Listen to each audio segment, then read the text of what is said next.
Далеко за горами долами, где как край Левада, проходили 3 стада с 3 чабанами, молодыми парнями, один молдаванин, другой вранчанин, а 3-й венгерец. И этот вранчанин и венгерский парень в сторонку отбились, вдвоем сговорились на закате убить, погубить молдовского брата. Живете богато, большие стада-то, псы его смелее, овцы жирнее, и кони быстрее. Но овечка серая белая пастуха жалеет.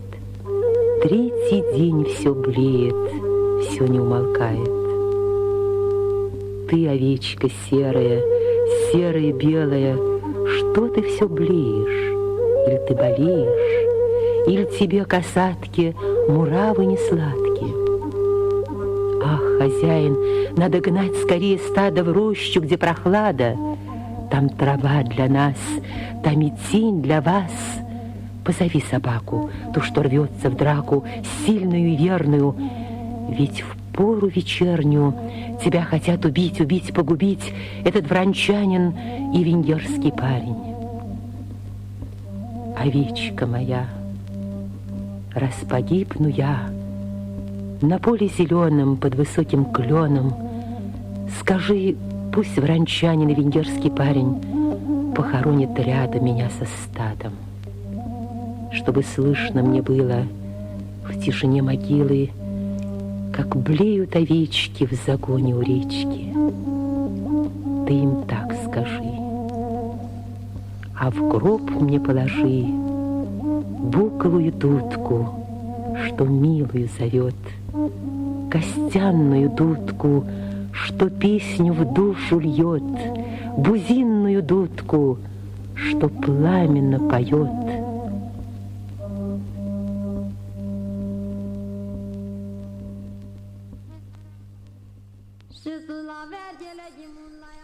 Many politologists have claimed that the communist regime, particularly the Ceausescu part in Romania, should be classified more like national communism.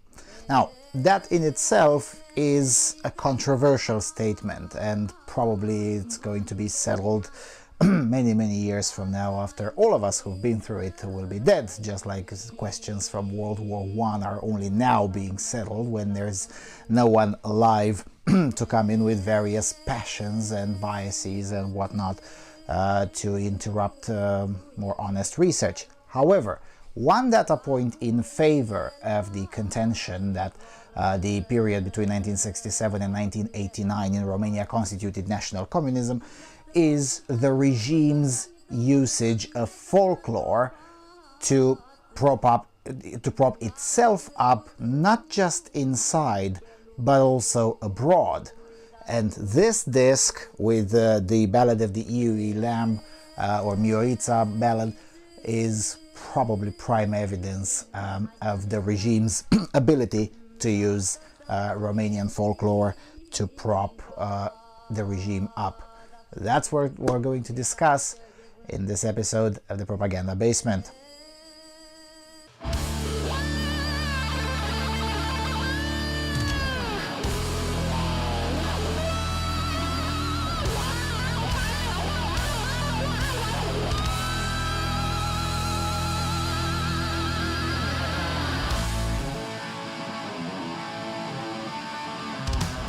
Hello everyone, and welcome to another edition of Propaganda Basement. I was about to wrap up the episodes in English, but then as I was wrapping up with whatever few episodes that I still have left to tape in Romanian, I stumbled upon this glorious gem, and I just couldn't help myself from making a video about it and with it. So, Ballada Mioritza variante. It says here, Romanian folklore treasure, trésor folklorique roumain, romanische folklore schatz. Socroiște românskoho folklora, tesoro folklorico romano. So there you go. Various versions of the Mioritza ballad. On the cover there is the painting by Nicolae Grigorescu, Ciobănaș cu câine, the shepherd with his dog. And on the side B of the cover there is a long text. I'm going to read you the entire text, well, only the first part, because this one is in English, the other one is in French. And it basically, this disc contains, well, the Mioritza ballad in Romanian, of course, and then in English, French, Russian, and Spanish. You've heard the Russian version in the intro, and at the end of this video I'm going to play to you the English version of it. The reason I'm framing this as a propaganda is because obviously this disc was not meant to popularize Mioritza inside the country necessarily. It was definitely made for abroad. I mean, it says here, of course, made in Romania, and the titles here are written in Romanian, but then the explaining text is in English and French, not Russian, English and French. And then inside it you have the whole poem in let's see, so it is of course in Romanian, then in English, then in German, in Russian, in French, and in Spanish, I think. Yes. So there you go. It's made particularly for foreigners. And this is one instance in which the regime tried to use, because that's the thing, and that's one of the reasons the regime survived probably a bit longer than it should have, as opposed to other places. You know, most of the rest of the communist regimes in Eastern Europe were more global homo, whereas this one from here was a bit more nationalistic. It also had its global homo elements. It had a lot of propaganda about, you know, world peace and whatnot, one world under communism and all of that crap. I'll show you some more of that, you know, on the Romanian language channel. But it also had this this particular nationalistic element, and this isn't the only example. It's just this one is also in English, and it makes good sense for me to show it to you on this channel. But it did something that it also benefited, of course, from technological progress. It became much easier to disseminate propaganda, as opposed to the 1930s or 20s, when the what the commies would say, the capitalistic bourgeois regime did not tender for the folklore, where it did, but, you know, with the technical means of the 1920s and 30s, whereas in the 1970s, when this vinyl was published, of course the technical means were much better than 40 or 50 years before that. And the regime took great care in popularizing folklore, and yes, sometimes even outright adapting some of its texts to prop up the regime, but not always. I mean, oftentimes they would just publish the original with the apparently innocent intention of popularizing just the folklore itself. It just so happened that every time it was popularized during a live concert or things like that, you would always also hear quite a lot about how glorious the dear leader is and how the Communist Party is building a multilaterally developed socialist society that is, of course, a priori a good thing, and if you disagree, there might be something wrong with your head. And I'm not saying that metaphorically. People, you would be forcibly admitted into psychiatric wards for, well, for disagreeing in public with the regime. So there's that. But nevertheless, this is one evidence. There have been quite a lot of these, but this one is that I found in my basement, in my propaganda basement. One example of the regime trying to popularize itself abroad, and even and by abroad I don't mean in other socialist countries, but also in the West. And it did this by trying to camouflage some of its intentions behind folklore. So, for instance, this vinyl would be sold alongside with some brochure about how communism is in fact great. And in the countries that had close monitoring of commie propaganda, they would just sell it alongside with a touristic brochure or whatnot, inviting people to visit Romania. Remember, we weren't allowed to leave the country, but foreigners could get in and out, roughly speaking, whenever they damn pleased. So there's that. And it has this long text here, and I'm going to read it to you in its entirety because it's already in English and it doesn't require further effort from me. So, universally speaking, quote, the ballad of the Mioritza, or the little Iwi lamb, with all its nearly 1,000 variants, shows itself as a most ample justification of the Romanian people on all the three levels, i.e. the spiritual, the ethical, and the aesthetical one. This justification, owing to the power and the truth of its artistic expression, equals indeed in merits that offered within the framework of the general development of human culture to the Greeks and Indians by the ancient epopees. This ballad, whose simplicity is but that one of a rare gem, and whose images, words, and prosodic elements are so extremely condensed, is thus drawing together all the constituent parts of the Romanian shepherd's world outlook, according to which the shepherd himself is situated at the very core of the cosmos, being related closely to it in a mysterious and inward manner. Descending from the Dacians, whose true heir he is, both as concerns his firmness and self-possession, the shepherd meets death with the most natural simplicity. He enwraps it in exquisite poetry, bestowing on it the allegorical meaning of a wedding. As in another Song of Songs, the Mioritza is an epithalamium, both mythical and cosmic in its signification, well, that's wrong, comprising the resonance of the echoes of the union fusion of nature's elements, oh my god, this is so pompous, whose reinstatement is brought to a close within the framework of a magnificent apotheosis-like image.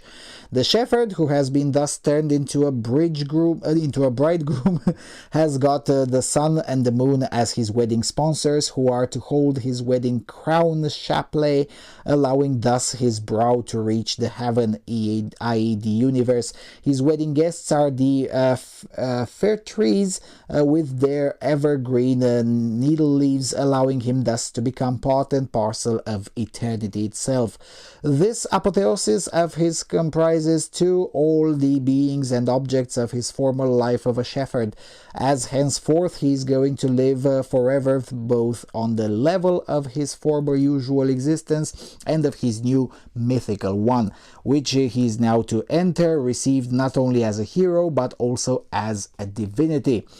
Such disputes among shepherds coming from different flat mountainous regions covered with lawns in search for grisling fields richer in grass for their flocks of sheep can be found galore in the old documents dealing with pastoral life. However, one of these has been here fully transformed by the poetical genius of the Romanian people by transfiguring and turning it into a mythical dialogue on life and death between the shepherd and his oracle, the little Iwi lamb, possessed of supernatural clairvoyance. It is not a lamentation over the death of a young man, as in the Greek Linos, to which Odobescu did once compare the ballad with, some 100 years ago, but on the contrary, one can find in the Mioritza a piece of evidence about man's firmness of character, comprising a claim asseveration of the force of life, capital L, life, an absolute master on all human levels, and a mysterious communion with nature, seen as a cosmos having at its very core the bridegroom, i.e. the gentle shepherd. By means of his cosmic allegories and metaphors, the Romanian shepherd has thus drawn together the chief elements of his idea of life, which is both a contemplating and an active one, as well as his world outlook, where heaven and earth are in permanent mutual communication in a quite magnificent, impressive, immanent manner. Although it is so typical of the folk world outlook, it is also pervaded by a most powerful and very complex wisdom. It is precisely this deep folk wisdom that has given afterwards birth to such first-rate geniuses as Eminescu and Sadoveanu, who have always acknowledged their debt to the specimens of ancestral epics and always collected their thoughts with awe and respect when faced with them. This fragment of epic poetry, so rich with significations, could even make us believe, as did formerly the romantic German historian Niebuhr about the Latins, in the pre-existence of several big epic poems in the old Romanian folk literature. The great French historian Jules Michelet characterized with very good and sound reason in 1854 the Mioritza, then but newly discovered and revealed to the world by the young Romanian writers of the 1848 generation, in this most pertinent way: rien de plus naïf et rien de plus grand. This record comprises some variants of the Mioritza ballad collected from various regions of our country, accompanied by their translations into 5 different foreign languages. They will deliver their message made out of masterly allegories and transfigurations throughout the whole world, so that they will be at hand for all the lovers of old folk music and poetry, as a still mere piece of evidence both of the antiquity and the unity of the Romanian people and of its creative genius, close quote.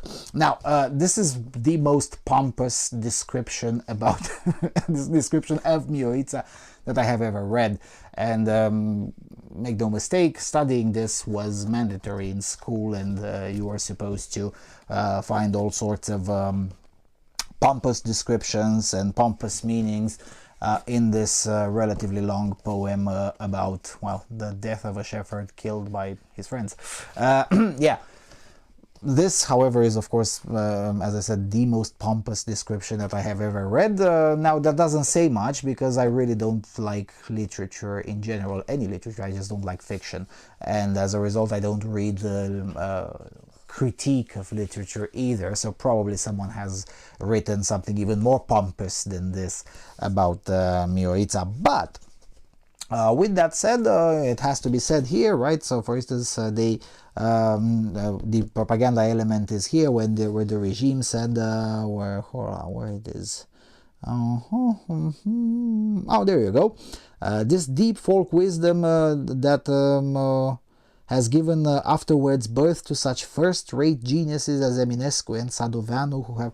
Okay, Eminescu, yes, in a way, although again he's known today for his less than glorious poems, but yes, I mean, the Eminescu's work is now being studied in universities across the world. There is even a field of study named after him in literature called Eminescology.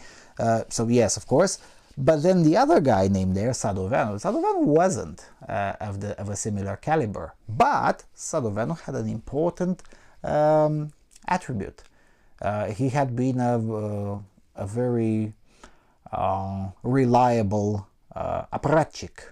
Right? He was one of the intellectuals that sided with the commies all the way since the installation of the communist regime. So as a result, he became an intellectual of the people, of the working class and whatnot. He was no longer with the bourgeoisie.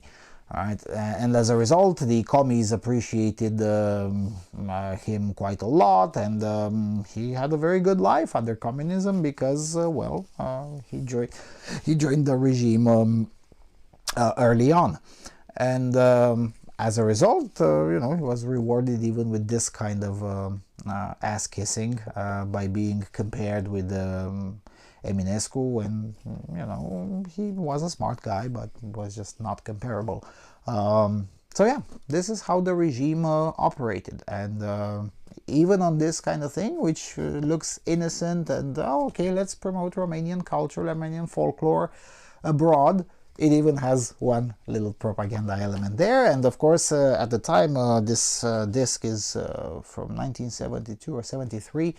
At the time, you couldn't just Google it and see, well, let's see who this Sadoveanu guy was. No, you would go and maybe at a library or maybe at a bookstore and ask for a volume by Sadovano, if he had been translated. He was translated, I think, in Russian and in English. I don't know if he was translated in French. It doesn't matter. And you would just buy one or borrow one of his books, and you see, well, okay, it's not that bad, because, again, his work wasn't that bad. It was just not as good as Eminescu's.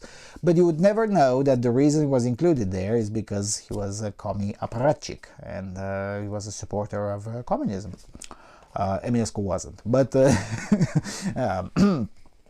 you wouldn't know that. Luckily for Eminescu, he died 50 years before commies came to power. As a result, a few people have had anything against him. So as a result, with the exception of certain poems where he would also mock leftists, most of his work was republished and, broadly speaking, promoted during the communist times.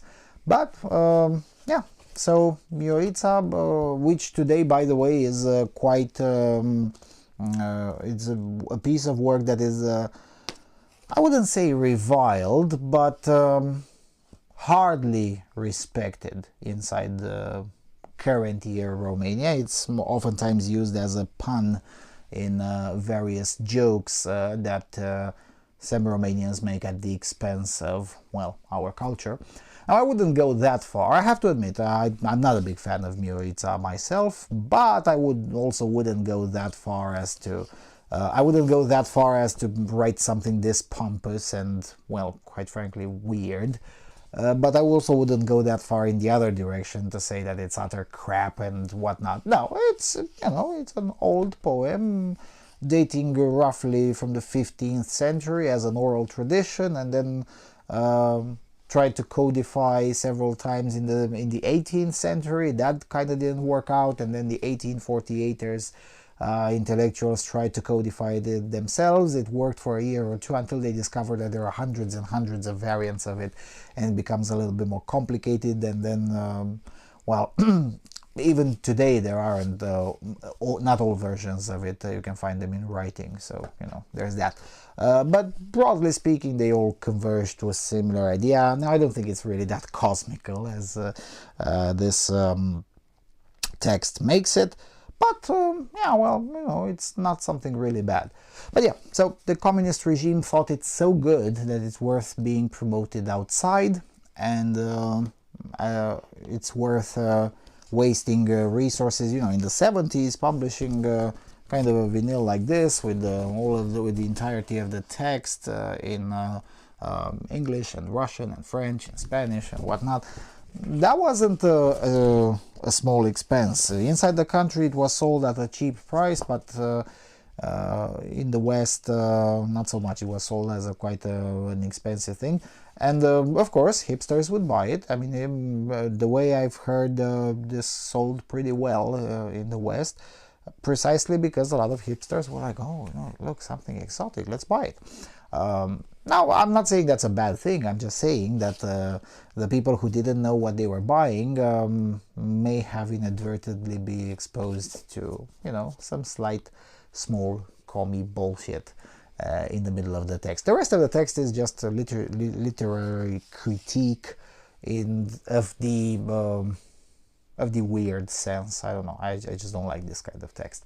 So yeah, that was the Mioritza ballad. In the intro, you've heard the Russian version, so I'll leave you with the English version towards the end of this video. Thanks for watching, and I'll see you all soon. Let me play the English version for you.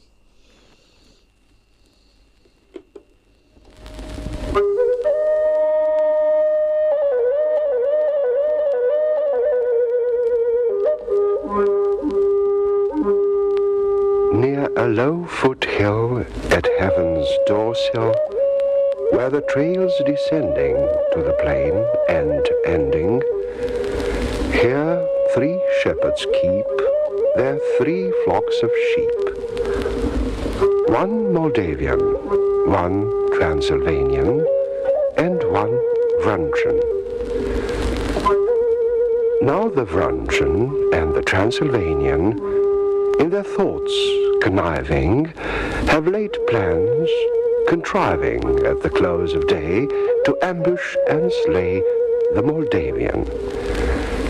He, the wealthier one, had more flocks to keep, handsome, long-horned sheep, horses trained and sound, and the fiercest hounds.